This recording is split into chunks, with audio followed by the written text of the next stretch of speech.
প্রত্যাশিতভাবে BJP জোট সরকারে সামিল হল তিপ্রামোথা। বিজেপি জোট সরকারের মন্ত্রিসভার সদস্য হিসেবে শপথ গ্রহণ করলেন তিপ্রামোথা দলের বিধায়ক অনিমেষ দেববর্মা ও বৃষকেতু দেববর্মা।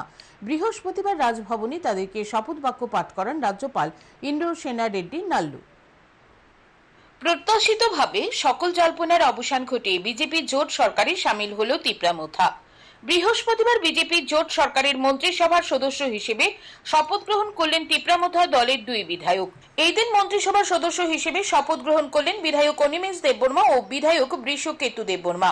রাজভবনে তাদেরকে এই দিন মন্ত্রী হিসেবে শপথ বাক্য পাঠ করান রাজ্যপাল ইন্দ্রসেনা রেড্ডি নাল্লু।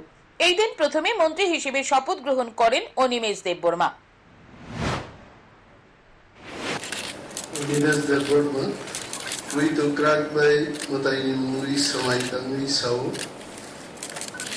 आईनरागनि खाजाक भारतीय संविधाननि कुइतुक्राकताय मानि मथांगानो आं भारतनि सार्वभौमत्वताय अखंडता मथांगानो आं त्रिपुरा राज्यनि मंत्री हिसाबै आनि सामु कुइतु खबै ताय खाचुकनि खातुरै। অনিমেষ দেববর্মা শপথ গ্রহণ করার পর মন্ত্রী হিসেবে শপথ গ্রহণ করেন বিধায়ক বৃষকেতু দেববর্মা। শ্রী বৃষকেতু দেববর্মা মুতাইনি মুম্বাই কৈতকুরাকবাই সুমাই তাঙ্গ ত্রিপুরা রাজ্যনি মন্ত্রী হিসাবে আনি যে বিষয় বিবেচনা আনি বাগুই ইচ্ছা জাগানো।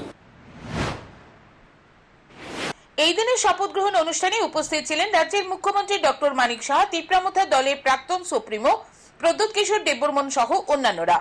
মন্ত্রী হিসেবে অনিমেষ দেববর্মা ও বৃষকেতু দেববর্মা শপথ গ্রহণের পর মুখ্যমন্ত্রী নিজের প্রতিক্রিয়া ব্যক্ত করতে গিয়ে বলেন, সহসাই নয়া দুই মন্ত্রীর মধ্যে দপ্তর বন্টন করা হবে।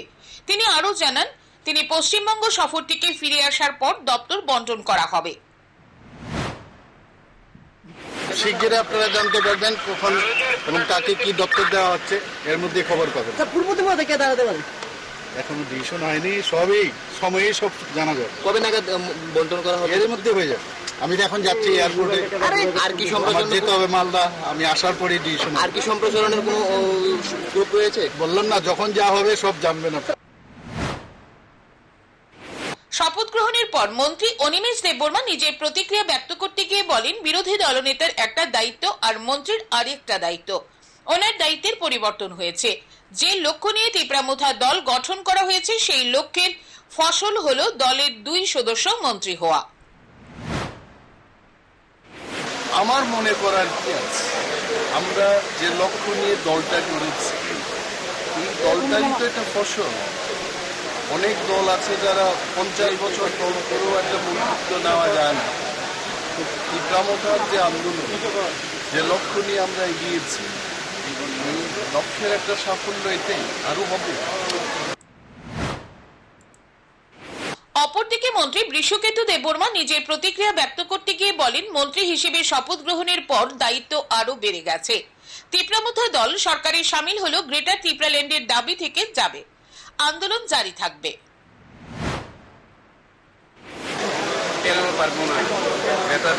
আমাদের পলিটিক্যাল আমাদের এজেন্ডা, আমরা আজকে সরকারে ঢুকে এসেছি, ঠিক আছে, কিন্তু আমাদের দাবি অবশ্যই থাকবে।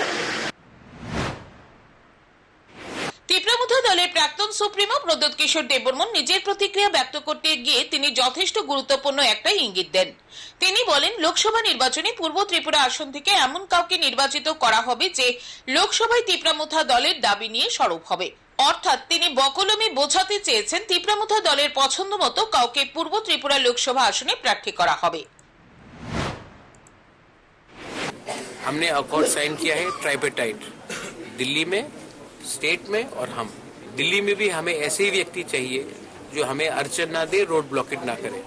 तो हम ऐसा लोग को चाहेंगे जो दिल्ली में पार्टी मतलब नहीं पड़ता, सिंबल मतलब नहीं पड़ता, लेकिन हम ऐसा लोग चाहते हैं जो दिल्ली में हमारा बात करे, ना कि दिल्ली में जाकर चुप हो जाए। এই দিনে শপথ গ্রহণ অনুষ্ঠানে মুখ্যমন্ত্রী ডক্টর মানিক সাহা, তিপ্রামুথা দলের প্রাক্তন সুপ্রিমো প্রদ্যুৎ কিশোর দেববর্মন ছাড়াও উপস্থিত ছিলেন মন্ত্রী রতনলাল নাথ, মন্ত্রী টিঙ্কু রায়, মন্ত্রী সুশান্ত চৌধুরী সহ মন্ত্রিসভার অন্যান্য সদস্য, বিধায়ক সহ প্রশাসনিক আধিকারিকরা। Bureau report, news today.